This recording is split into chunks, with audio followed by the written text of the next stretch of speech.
All right. It is great to have you. Thank you so much for coming on by. Let me make sure I got my audio right. Oh, yeah. I think we're ready to go. It is Thursday, February 17th, a very rainy day in the Bay. Both boys are home. It's Lunar New Year today. Jillian is at work at the Salesforce Tower, so this is going to be a short one. I've got chaos brewing upstairs. I can already feel it. But it is great to have you here. Thanks so much for coming on by. And let me once again just welcome you. It's great to have you. Thank you so much for coming. We got a very interesting show.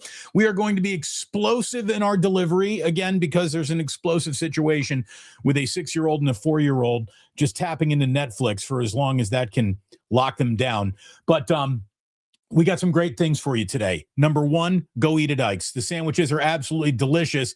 And you know what? We got free chips for you using promo code NOLA. He's out there celebrating Mardi Gras, right? Well, free Zapp's chips, which are from New Orleans, when you use promo code NOLA. Ordering online right now, get some great chips to go along with a fantastic sandwich from Ike's. We, as always, thank our good friends at the Dubliner for hanging out with us.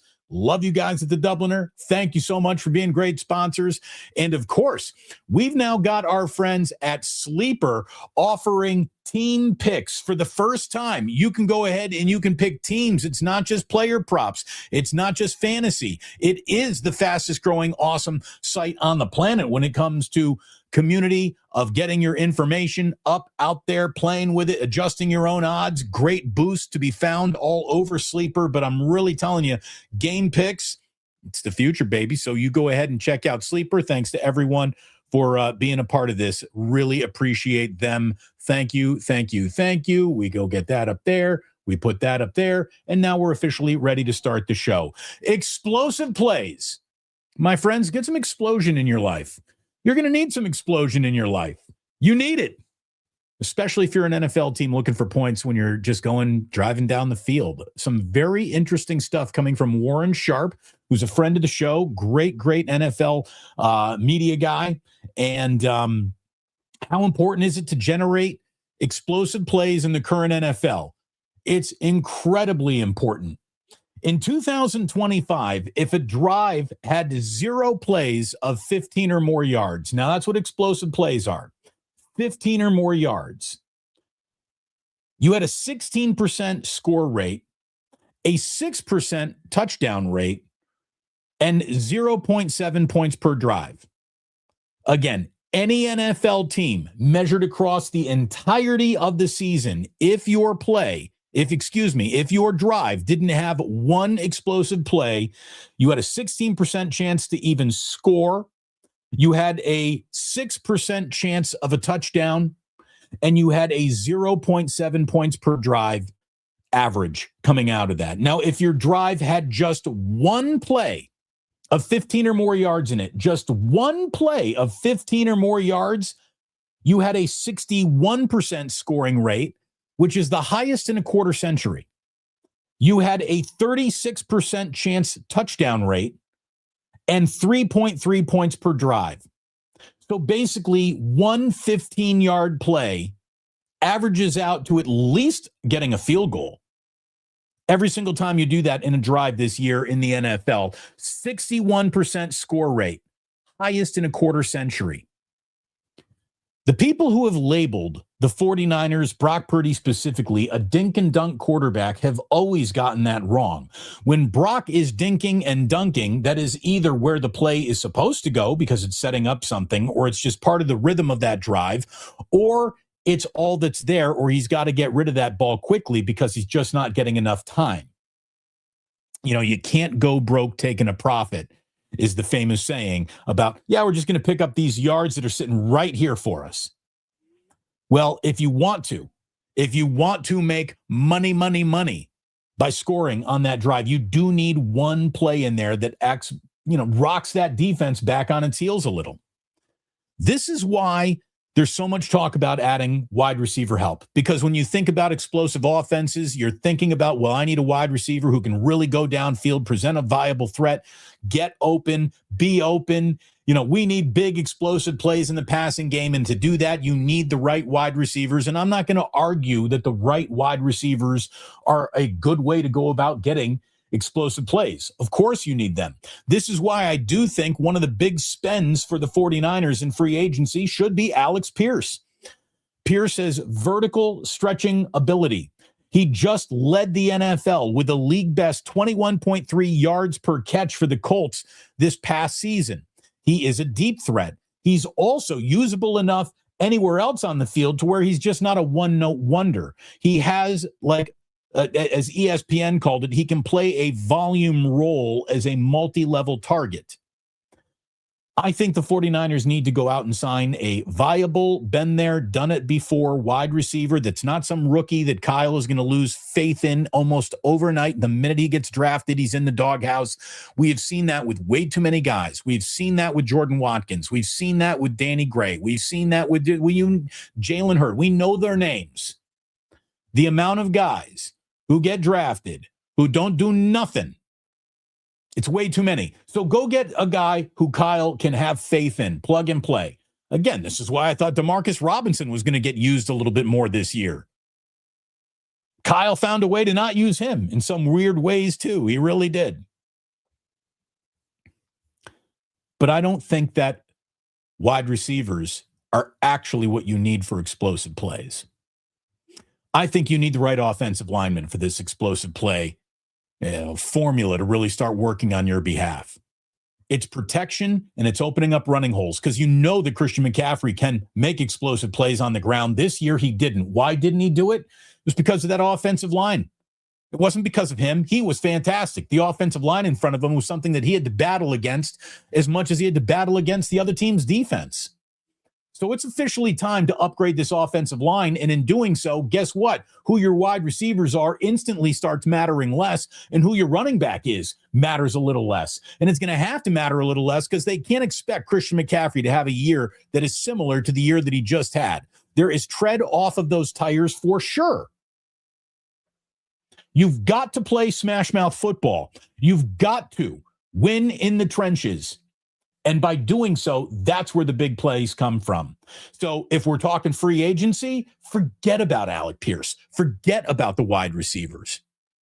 Use the guys that you had on this team this year, for goodness sakes. I really don't care. Isaac Seumalo. It's a free agent guard. He just played with the Pittsburgh Steelers. Seumalo can rock defenders in the zone game, in the pass game. He gets everything that the 49ers want to do. This guy would fit. He's got a 97.3 pass rush win rate for the Steelers this season. That ranks him second among 65 qualifying guards. Giving Brock Purdy the time leads to explosive plays. Zion Johnson, another guard. He just played with the Chargers. He's still young. He's durable. The Niners could use some youth and durability in a free agent signing. He'd play that left guard spot and he'd lock it down for the future. Go out and sign him. He's just entering the prime playing years of his career. He's got a 90.7 pass block win rate over his 4 years with the Chargers. In other words, he stands him up. You can hunt downfield. And getting better interior offensive line production, it might not be the sexiest YouTube title. That's why I had to put Brock and Explosions on this YouTube. But this is about improving the offensive line. This is about improving the offensive line. And you do that, you improve everything.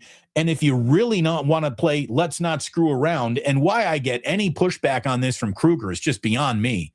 Yeah, you'd be paying through the nose for him.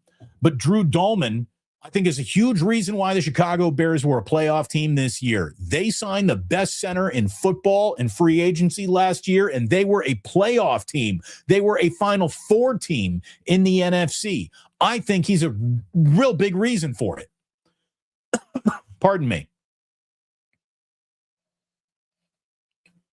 Tyler Linderbaum. I'm going to read you. So ESPN has this, where the top 50 free agents they think they're going to sign. And Tyler Linderbaum, ESPN thinks, is a candidate to follow John Harbaugh to the New York Giants, saying that given his movement traits, he would fit the Giants' zone and gap schemes, which means he would fit what the 49ers do as well. His 97.2 pass block win rate this past season tied second among 31 qualifying centers. The Giants would be landing a top offensive lineman in free agency.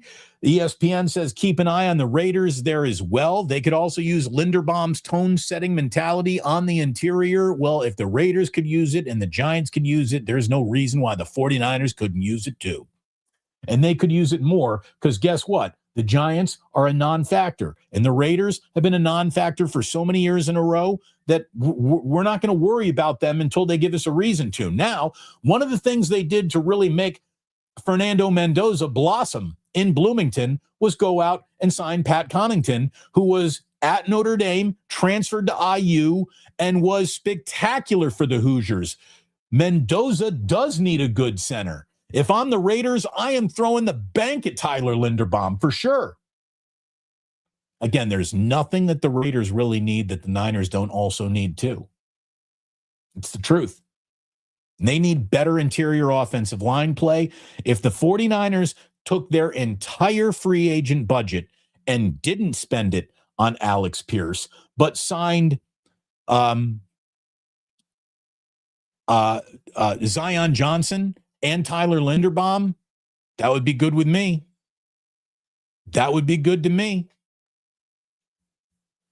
Drop some freaking coin on your offensive line. Stop trying to moneyball your offensive line. Stop trying to get away with value on your offensive line. Build a house around your quarterback. Protect him. Find and hunt and have the time to get these big offensive plays, to have a little heartbeat or two extra to get the ball down the field, push it down the field to bums. You don't need Justin Jefferson to push the ball downfield when the quarterback's got a pocket to work from. Offensive line, offensive line, offensive line. If you're thinking anything other than offensive line, it better be defensive line. You want to take a linebacker, you want to take a corner, that's fine too. Draft your wide receivers. I really don't give a shit, even though Kyle will instantly not trust them. It is about protecting Purdy and giving him a little bit more time. That's the difference in, did you go back to the playoffs, or are you one of the 4 teams every year who slips out of the playoffs? I really believe that. Go ahead and get the best offensive line you can. If you think you want to make that investment in a rookie, you better be right about it. The margin for error when it comes to protecting Brock Purdy at this point in time, it's 0, kids, especially if you're going to actually entertain trading Mac Jones. O-line, O-line, O-line, O-line. Anything other than O-line to me feels like a little bit of a waste of time. Because that's where football games are won or lost every single time. Look at what the Seahawks just did. The year before, look at what the Eagles did. When the Eagles had less of an offensive line, did they get better? Did the Eagles get better with less of an offensive line this year? Yes or no? It's a definitive no. You don't get better when your offensive line starts disintegrating. Explosive play rates. Got to have it. A 15-yard play anywhere in any singular drive. This is not a small sample size, by the way. This is over the entire NFL season. Any play with a 15-yard play in it has a 61% score rate, a 36% touchdown rate, and is coming out to 3.3 points per drive. Now, when you look at the offenses who led the NFL in explosive play rates, I'm going to tell you right now, a team that you would not have put at the top of the list is at the top of this list. The New England Patriots led the NFL in explosive play rates with 13.4% of their drives containing at least one play of 15 yards or more. And guess what? The New England Patriots went from not even making the playoffs to being in the Super Bowl. Now, their defense was very good all season long, too, and they played in a terrible division for sure. There are plenty of reasons why the Patriots went to the Super Bowl. But, man, that is a huge reason right there. How important is an explosive play rate? Well, the team that led the league in it was in the Super Bowl. So there's that. The second team at 12.5%, the Rams. They were in the NFC title game. At 12.4%, it's the Detroit Lions, and the Lions missed the playoffs and probably over-expected where they were going to end up, and where they did end up are the most disappointing team in football all last year. Shame on the Lions for having so many explosive plays but still missing the playoffs. The Buffalo Bills at 12.3%. They went to the playoffs. At 11.9%, you got the Seattle Seahawks. They're the Super Bowl champs. Then you got the Colts at 11.7%. They missed the playoffs, but obviously an awful lot went wrong with the injury to their quarterback. But you still had an awful lot of explosive plays thanks to Taylor, and they had a really good running back who created those explosive plays, and Alec Pierce, who kept on making big plays no matter who was throwing him the ball, whether it was Phillip Rivers or some other random selected fan out of the stands. And then you can go through the rest of the teams. Packers, playoffs. Ravens, missed the playoffs, but by a field goal. Dolphins, fired everybody. Chicago Bears, won a playoff game. Dallas Cowboys, they missed the playoffs. Cardinals, they missed the playoffs. Jacksonville Jaguars, they're in the playoffs. Falcons missed the playoffs. Eagles, playoffs. Giants missed the playoffs. Commanders missed the playoffs. And then you get into single-digit percentages. Now we're at 9.9%. Well, you got the Denver Broncos there. And look, they should have been in the Super Bowl if not for Sean Payton's hubris. You got Bengals, nope. Vikings, nope. And at 9.6%, you got the San Francisco 49ers, clearly in the bottom third here in this league, clearly in the bottom third in explosive plays, but they still went to the playoffs and they won a playoff game on the road. Buccaneers missed it. Steelers, they got embarrassed in the playoffs, but they reached it. Houston, playoffs. And then the final 7 teams, the final 7 teams, the least explosive plays in football belong to the Chiefs, Panthers, Saints, Titans, Browns, Jets, and Raiders. And every one of those teams missed the playoffs. This feels like a new non-negotiable. Hidden in a mountain of NFL statistics is now what I think is a very liberating to your offense explosive play rate stat that you just cannot shake a stick at. You either have a 15-plus yard play in your drives or you're coming up short. More often than not. Forget about the running backs. Forget about the wide receivers. Offensive linemen create explosive plays. Offensive linemen create explosive plays. Take a note of that, Kyle Shanahan. I hope you're watching today, John Lynch. Take a note. One of the things that I saw today, just, Coach Yak, I'm a big fan of his on Twitter. I saw that he had, he passed along, I guess, Bleacher Report just did the 99 greatest quarterbacks of all time. Your top 10 pretty much are your usual suspects. Brady, Montana, Manning, Mahomes. How about Mahomes being in the top 4, according to Bleacher Report? I mean, I'm not going to argue with it right now, but it's Brady, Montana, Manning, Mahomes, Rodgers, Elway, Favre, Breeze, Young, Marino. Now, the only one of those guys on the list without a Super Bowl is Dan Marino, and I'm telling you, Dan Marino, with 0 Super Bowls to his name, was a good enough quarterback to be on this list. He was capital S special. You got 2 49er quarterbacks. You can talk about jockeying. To me, I think Elway deserves to be in the top 5. He comes in at number 6 here. I would gladly supplant Rodgers and Elway. I would flip them. I would maybe flip Drew Brees over Brett Favre. I would maybe even flip Steve Young over Brett Favre. But what made me notice this list wasn't the guys who were in the top 10. It was the other Niner notable quarterbacks who made the list. Coming in at 36 was Y.A. Tittle.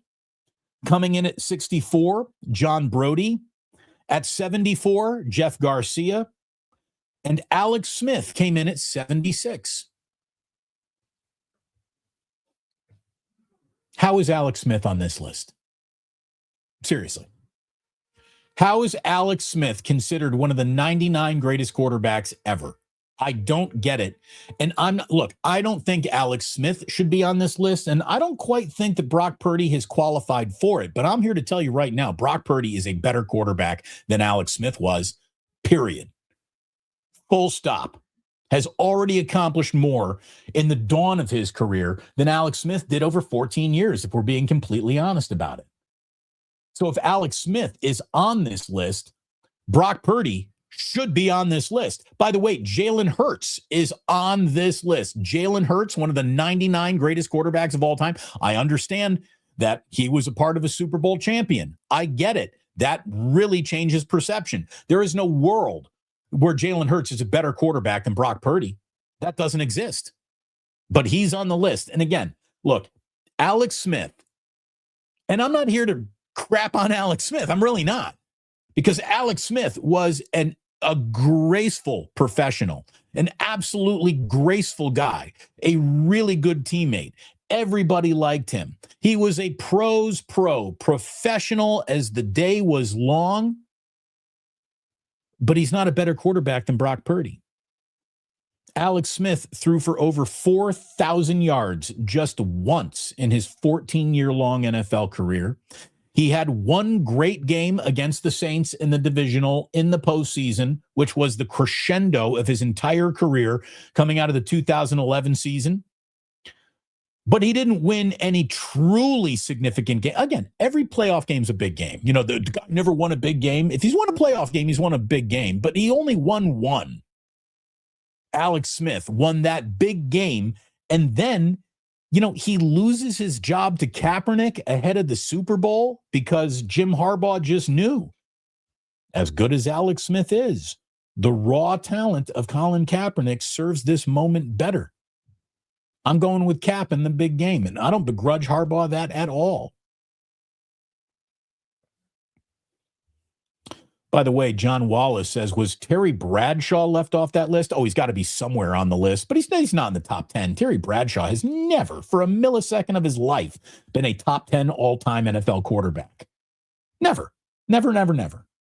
Yeah, he's got 4 Super Bowls. But come on. Stop it. Terry Bradshaw was a good quarterback and deserves to be. I'm sure he's on this list, but top 10, no way.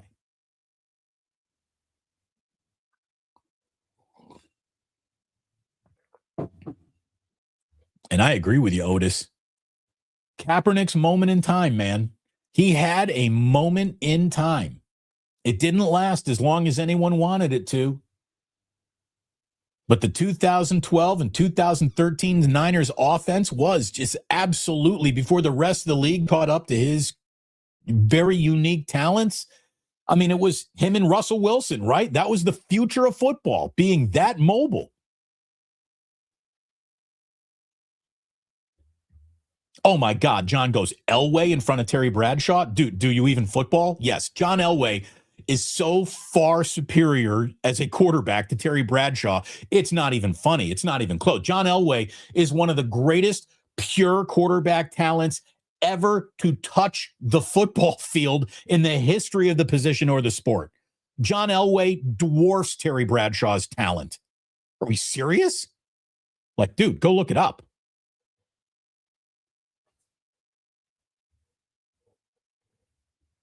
I see we got a couple supers here. We got Jesse Jasso 6868D. Do you think they move the Raiders-Niners game to Mexico? I think it's a candidate, but I hope that they don't. That game needs to be in the Bay for just all sorts of touchy-feely reasons in the Bay, doesn't it? And I want that game in the Bay. I don't want that game in Mexico. That game has got too much Bay Area DNA in it to put it somewhere else, if we're being totally honest. What we got the 2000. Yeah, let me see this real quick. 49ers 2026 home opponents. Yeah, I had this list written down. Okay, so besides the obvious, the Cardinals, the Rams, and the Seahawks. And again, they were already sending the Niners to Australia to play a division game. I don't think they're going to give the Niners two division games internationally. But if they do, let it be the Seahawks, because the Seahawks are more than comfortable at Levi's Stadium. They have the best winning percentage of any team in the NFL, Niners included, at Levi's Stadium. So the Seahawks, if you could put that game in Mexico City, it would probably be better for the 49ers. But I see the Eagles, the Commanders, the Broncos, the Raiders, the Vikings, and the Dolphins are all the home opponents, along with their division opponents. I could see that Commanders game or that Broncos game being the two more likely candidates to get shipped internationally. I think that would be it. But I'm just hunching. I'm just guessing. SGA Sports Talk. A member now for 16 months, SGA. Thank you so much. Hi, Damon. I'm a big fan of your channel. I love all your content and the videos you do. You're a down-to-earth person. Tell that to my wife, please. I appreciate that. Thank you. Thank you very, very much. Appreciate you, SGA. Again, appreciate everyone in here. By the way, we are, I think, let me do the math on this real quick. Yeah, we are 17 subs away, 17 subscribers away from 51,000. We just went over 50, and we knew that it was going to dip after the Niners got eliminated. Channel traffic starts dipping, and it'll come up when we get to NFL free agency and we get to the NFL draft. But if I were just trying to put out, Warrior and Giant content right now, I would be burying my own channel. But we are 17 subs away from 51,000. So if you're watching right now, you dig what you're watching, please hit subscribe. Really appreciate it if you do. Certainly hit that like button. How are we doing on likes today? Where were we in the world of likes? Let me look at this. We have over 100 people in the room, but only 43 likes. If everyone who hasn't hit that like button taps it right now, more people will be brought to this room by the algorithm. By the way, there's something going on Twitter as well, where but StreamYard's not shooting video to Twitter right now. I got to troubleshoot that, but I got a little, there's a problem out there. Okay. So that explains why we've had some smaller audiences as well, with everyone sort of coming out of, the Super Bowl going, all right, Seahawks won. That's enough. I could take a couple weeks off of the old sports content. I get it. I really do.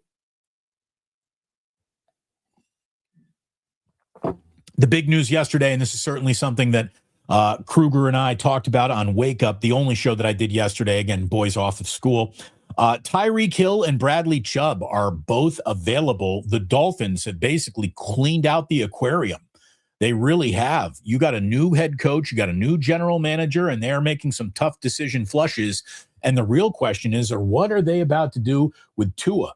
Because Tua would represent the single biggest dead cap number in the history of football if they were to cut him right now.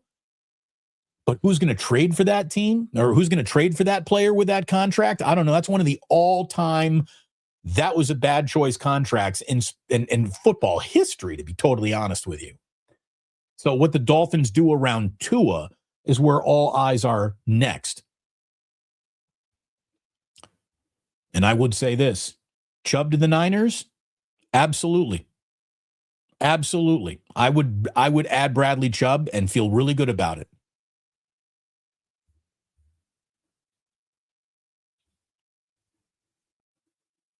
Thought I heard something big just drop upstairs. I don't know if my microphone caught it, but we're in the diminishing returns of the boys' patience upstairs. I'm sure about it.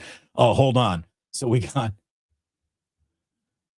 Maxx Crosby coming to the Niners. So I saw today that, well, let me see if I can even bring it up here. Because our friend, Brad, of the SF Niners, Brad Graham. Hold on, wait. Maxx Crosby put out okay, so if the Niners were to trade for Maxx Crosby, they need to put a "you're not allowed to rap" clause. They need to put a "you're not allowed to rap" clause in his contract. They really do, because he's rapping here, and he just apparently bought a home in the Bay. He says, the boy got paid. We touched down in the Bay. Shooters like Steph and Clay. So did Maxx Crosby just buy a home here in the Bay Area? Okay. I would say this right now. I don't think it's going to happen. I don't think the Raiders are going to trade Maxx Crosby, and I don't think the 49ers necessarily can absorb that contract. I would much rather add Tyler Linderbaum than Maxx Crosby. I'm just going to tell you that right now. And I like Maxx Crosby. But, yeah, that guy cannot rap. And I would put it in his contract. You're not allowed to – no spitting lyrics if you're going to be a 49er.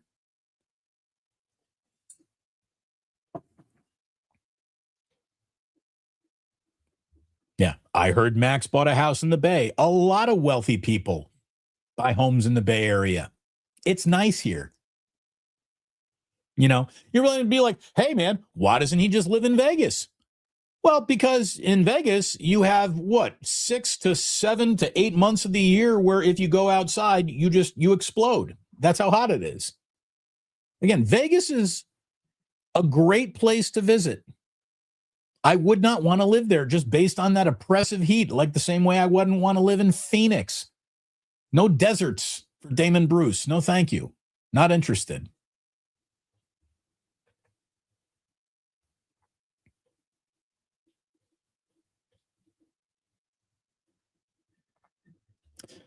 So,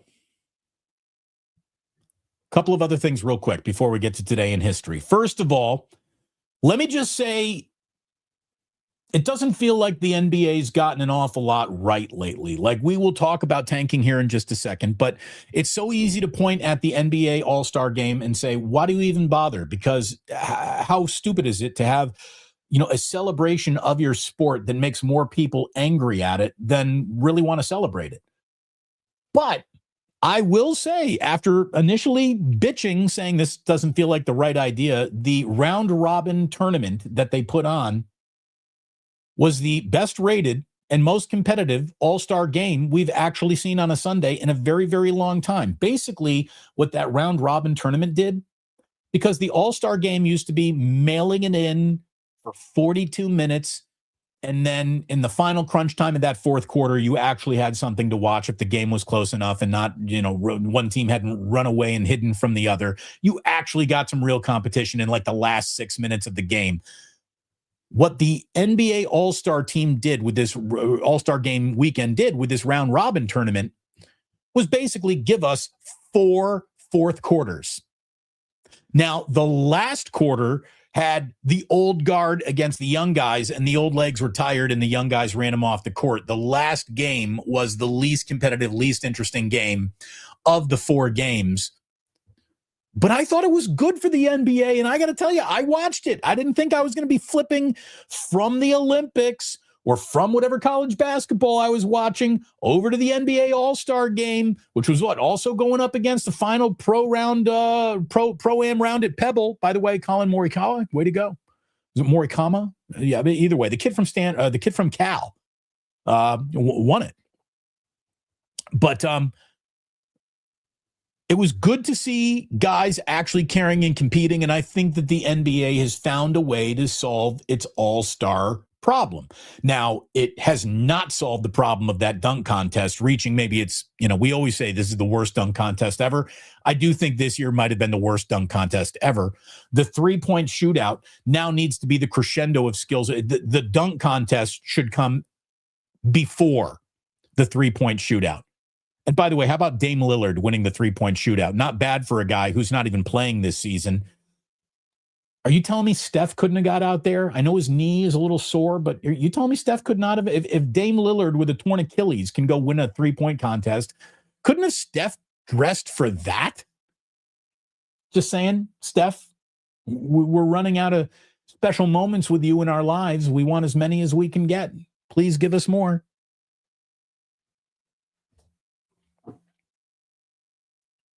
The NBA had some success with its All-Star game. All-Star Saturday night needs to drastically be improved, and apparently they need to start giving away that futures games tickets and celebrity game tickets because there was nobody at the Inuit Dome for either of those games on Friday. That's got to change.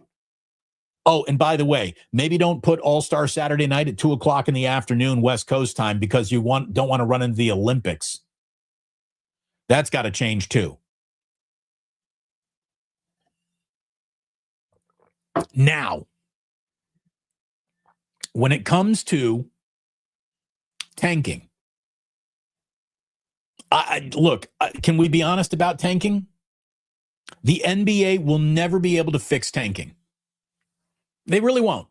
Because there's no sport where literally drafting one guy, the right one guy, can change the arc of your franchise because the Golden State Warriors drafted Steph Curry. They went from total fucking disaster as a franchise and as a team to the greatest thing we've ever seen and now the most valuable team in the NBA. One guy did that. One. There's no other sport where one guy means that much.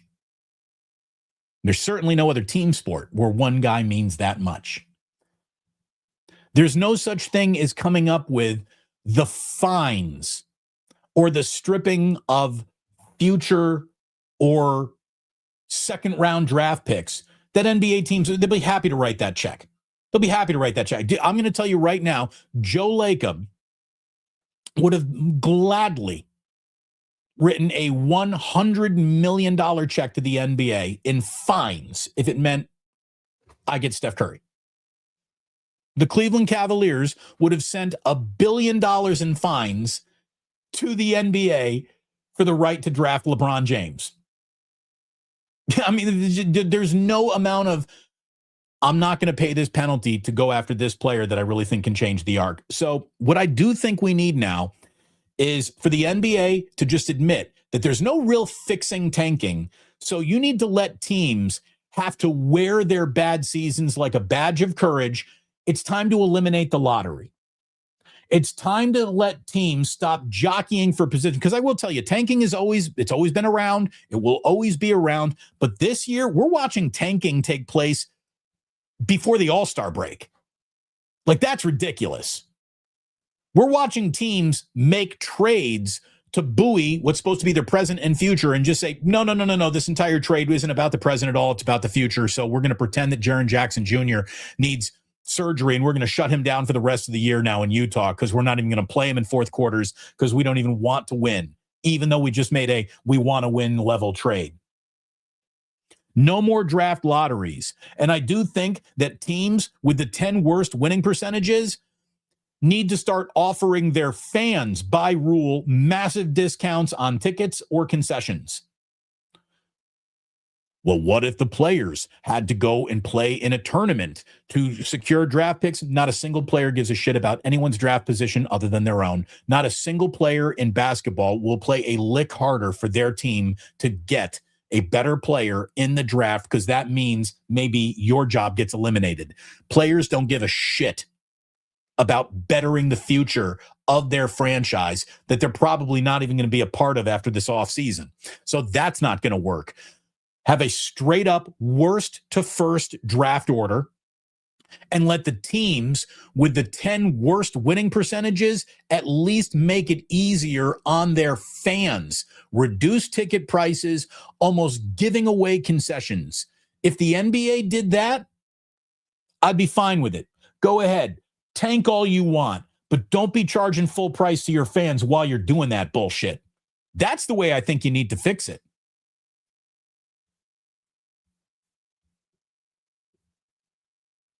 Got my man Barry here saying, for the life of me, I can't figure out why my Grizzlies are always looking up at the rest of the league. Ja Morant is a big disappointment in my eyes. Well, here's the thing. That's part of it, Barry. The Grizzlies went all in on Ja Morant. And unfortunately, Ja Morant went all in on being an Instagram thug. Like, flashing guns on Instagram, John Morant thought gave him like more status in the culture than becoming the face of the NBA, which he had the talent to do. And you can become the face of the NBA anywhere. That's how globalized this sport has become. You know, SGA, one of the faces of basketball. Anthony Edwards, one of the faces of basketball. These guys play in Oklahoma City and Minnesota. They drafted the wrong guy. He had all the talent in the world, but he's a numbskull. And when you put all your eggs in the numbskull basket, you're eventually going to get stuck. So that's why, Barry.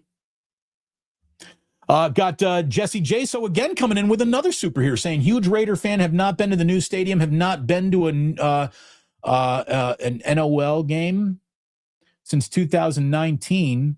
So I hope the game starts in the Bay. Okay, yeah. So here's the deal. If you're a Raiders fan, get to a Raider game. Allegiant Stadium is really nice. It really is. They did a great job with it. Like, you can be as angry as you want about the Raiders leaving the Bay when you walk into their stadium, and if you've ever seen their actual facilities in Henderson, Nevada, as angry as you might be at them, you'll go, okay, I get it. I get it. I get it. You know, I really do. I get it. It sucks that they had to leave to come get this here. It sucks that this could not have happened in the Bay, but I get it. So I suggest you go. And I'm going to tell you right now, I will be going to a Raider game next year for sure, because Fernando is going to make me pay more attention to the Raiders than since I was sitting an afternoon drive on the Raiders flagship yelling at Jack Del Rio about firing offensive coordinators when his defense sucked. Or was it the other way around? I can't even remember. But Jack Del Rio did not like your boy after several terse conversations. I feel good about it. I do. Preach on, brother. Thank you, Barry. It is what I do. We got the Iceman 0072 watching Days of Thunder yesterday, and the part with Robert Duvall speaking to the car just before he builds it was brilliant. Hey, Robert Duvall, man. We just lost what? So Robert Duvall, the kid from Dawson's Creek? What was his name again? I'm sorry, James Vanderbeek. And today, Jesse Jackson passed away. Jesse Jackson died today. I saw Obama tweet out a beautiful little eulogy to Jesse Jackson. Can't wait to see Trump's. I'm sure it'll just totally hit the mark of diplomacy, dignitary, and presidential dignity. I'm sure it will. Good God.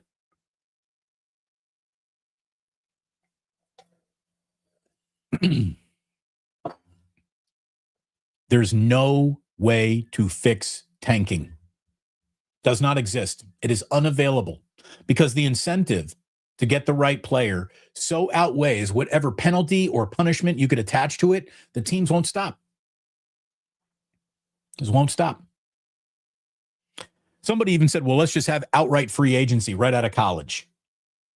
No, that can't happen. That just can't happen.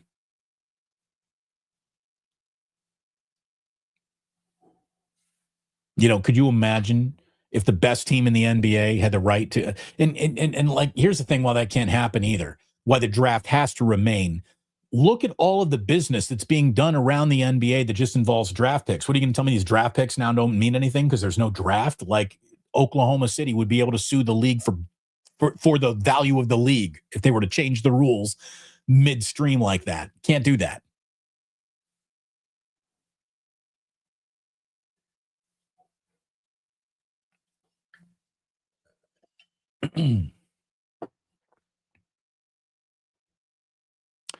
So, Fire Everybody says, hello, Damon Bruce. Hello, Fire Everybody. Oh, I did see this too, Iceman.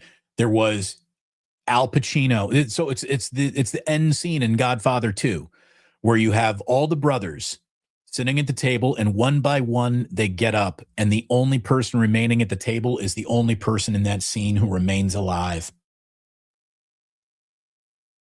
Was it Jim Caviezel? Was that his name? And then you had James Caan.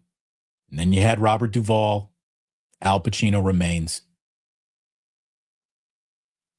Jesse again coming in. Just super generosity today from Jesse saying, I'm not mad the Raiders left. I'm mad at my former favorite baseball team, the A's, and the mayor of Oakland at the time. They kept my Raiders from staying in Oakland.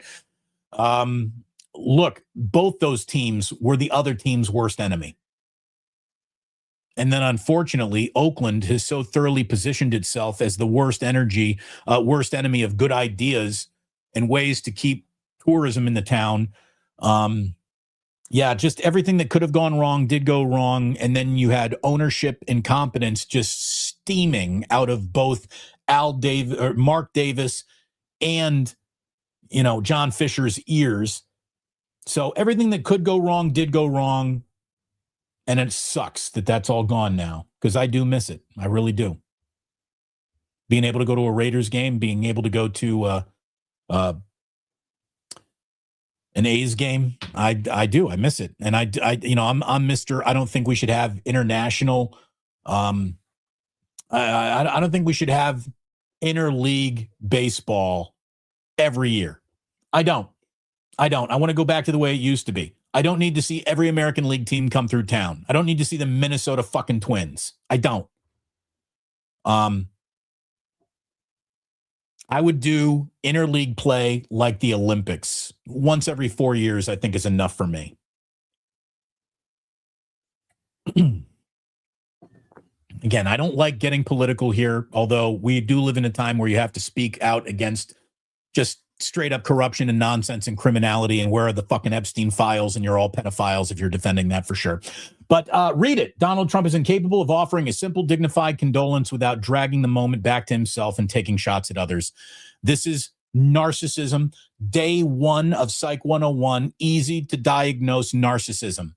When it's all about you, you're a narcissist. And he is a day one, easy to diagnose narcissist, period.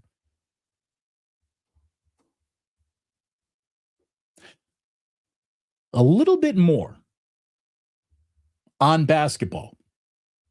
And I do not mean the NBA. By the way, it'll be Warriors, Celtics Thursday. The league picks back up after the All-Star break, and we are going to get maybe Steph rejoining the team. And will we ever see Kristaps Porzingis? I don't know. I'll believe it when I see it. But I do want to talk about college. I do want to talk about college basketball because, folks, we got 26 days until Selection Sunday. And I've been watching a lot of college hoops since the NFL ended. As a matter of fact, it's probably the sport that's been on the most outside of hockey in my house.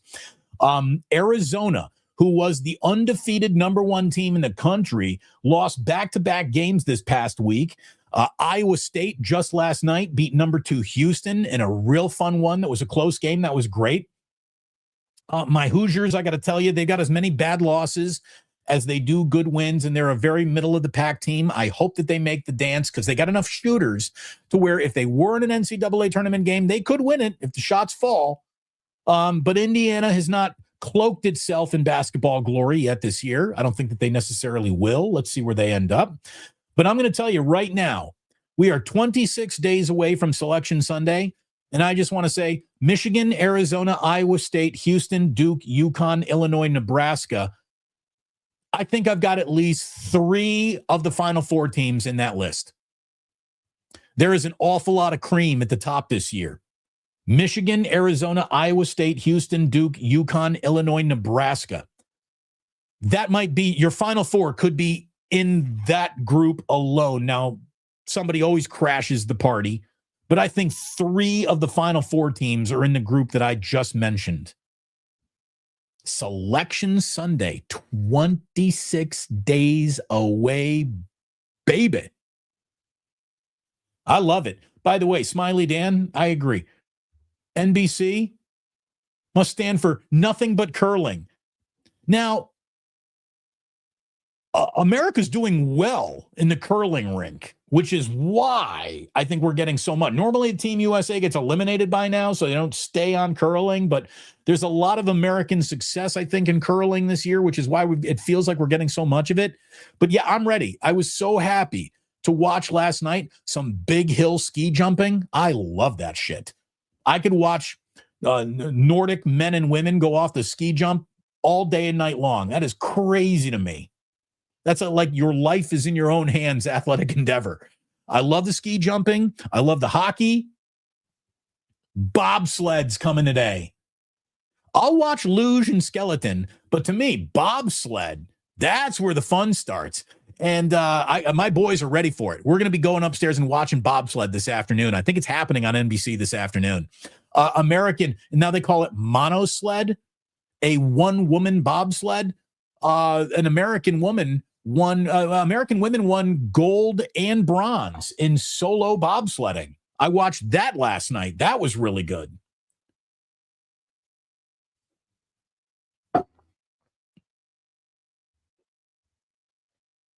Let's go bobsled. All right. So I thought I was going to do about a half an hour show today, and we're going almost the full hour here, which means the boys have yet to burn the house down upstairs. That's good progress. But let's make sure we don't run into anything bad historically happening today by getting to today in history. By the way, all sips of the days have come and gone. Delicious coffee, lovingly prepared by myself. By the way, today, it's a big day for birthdays. Like, we got some real talent here in today's birthdays. There's something about February 17th, apparently. Are you ready to go? Happy. And you want to talk about a beautiful woman? Beautiful woman. When she was young, when she was middle-aged, now she's getting older. Happy 72nd birthday to Renee Russo. Love Renee Russo. She's good in everything she's in. Happy birthday to Lou Diamond Phillips. He's from San Francisco, I believe, right? Lou Diamond Phillips, 64 years old today. Speaking of talent, on February 17th, no one has ever had any more talent than Michael Jordan, who turned 63 years old today.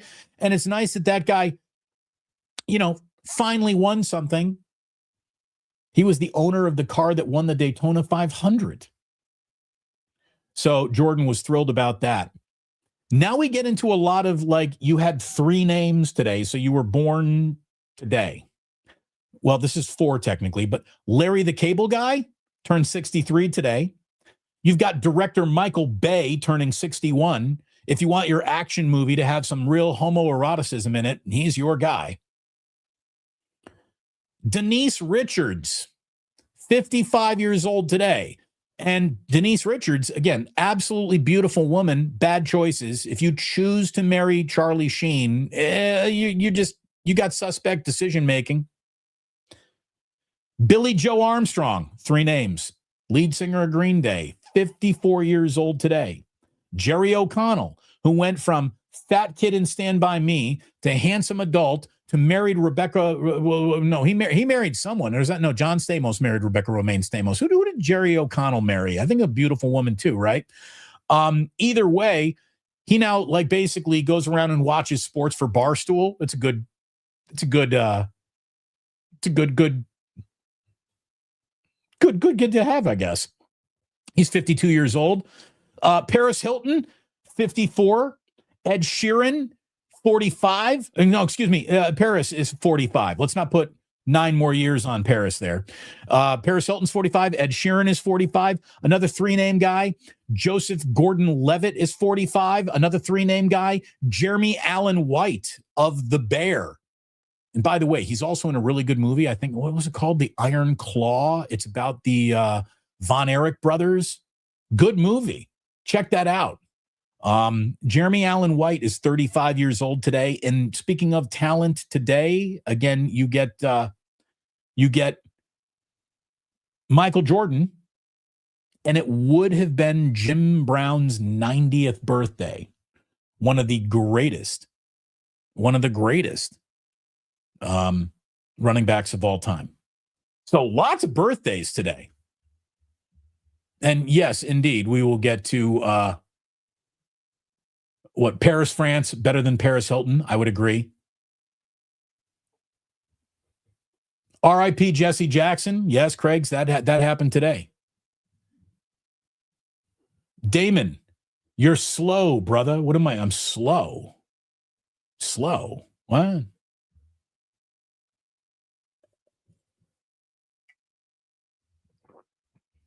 Is Jerry O'Connell married to Rebecca Romaine? Would she leave the Stamos and get with Jerry O'Connell? See, there we go. Maybe I'm not so slow after all. There you go. Okay, here we are. Today in 1904, Giacomo Puccini, he had a little opera called Madame Butterfly. It premiered at La Scala Theater in Milan, Italy, where the Olympics are taking place right now. And all I can tell you about that is it was one of the first worldwide pop culture hits. Madame Butterfly. When Madame Butterfly dropped, it went to #1 on Spotify back in 1904. So there you go. Madame Butterfly, the official, the first Bad Bunny, if you will. Today in 1959, Vanguard 2, the very first weather satellite that was launched to measure cloud cover distribution, hit the outer atmosphere, and all I can tell you is that forever in that moment, how to predict the weather changed right there. Big day for weathering, if you don't mind me saying. Today in 1965, Joan Rivers made her first guest appearance on The Tonight Show starring Johnny Carson.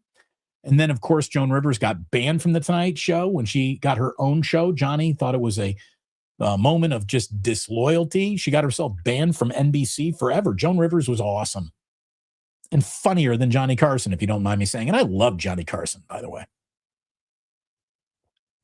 She wasn't a better talk show host than Johnny Carson, but Joan Rivers is one of the funniest people to ever live or breathe on this planet. Today, by the way, the show on HBO, Hacks, might as well be about Joan Rivers. It's her life story, but without using the name Joan Rivers. Today, in 1968, the Naismith Memorial Basketball Hall of Fame officially opened in Springfield, Massachusetts. It's a good Hall of Fame. I've been there. Today, in 1972, with the 15 millionth 7,034th Volkswagen Beetle coming off the assembly line, the Volkswagen Beetle became the most produced car and held that title. There was the Model T, which was in production from Ford from 1908 to 1927. They made 15 million of those things. It was the only car ever produced off a production line at that point in time. But today, the Volkswagen Beetle became the most mass-produced car in the history of cars. I wonder who wears that crown now. It's got to be a Honda something, right? A Honda Civic. Do they still make Preludes? My first car was a Honda Prelude. I thought that thing was dope.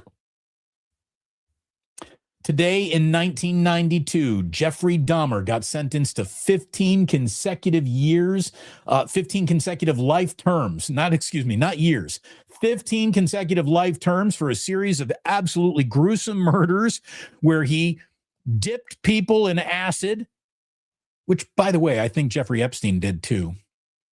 And he ate people, which Jeffrey Epstein might have done too. Either way, he was later killed in prison. Jeffrey Dahmer was, which Jeffrey Epstein might have been too.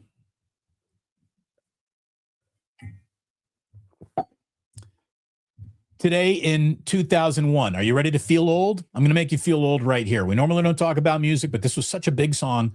And today it's officially 25 years old.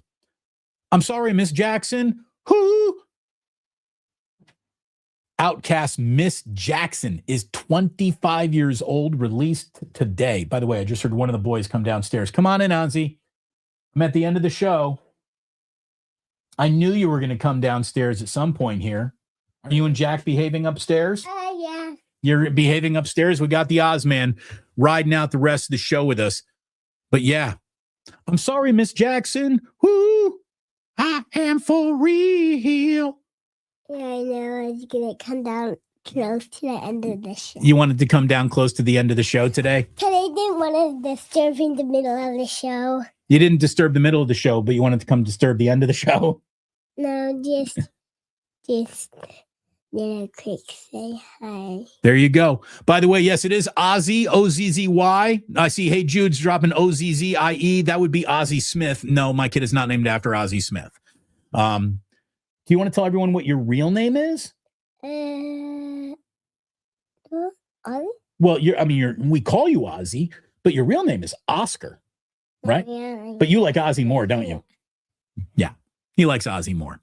It's all right. We forgive you, Otis. No problem there. Let's see. Today in 2009, 368 U.S. TV stations permanently shut off their analog transmission and everything became digital. In other words, death of the bunny ears. You could no longer put a coat hanger somewhere in the back of your TV to get a better reception when your cable went down. That ended basically today. And today in 2014, Jimmy Fallon, who I really never thought was funny, not for a minute, became the host of The Tonight Show. And again, should have been Joan Rivers.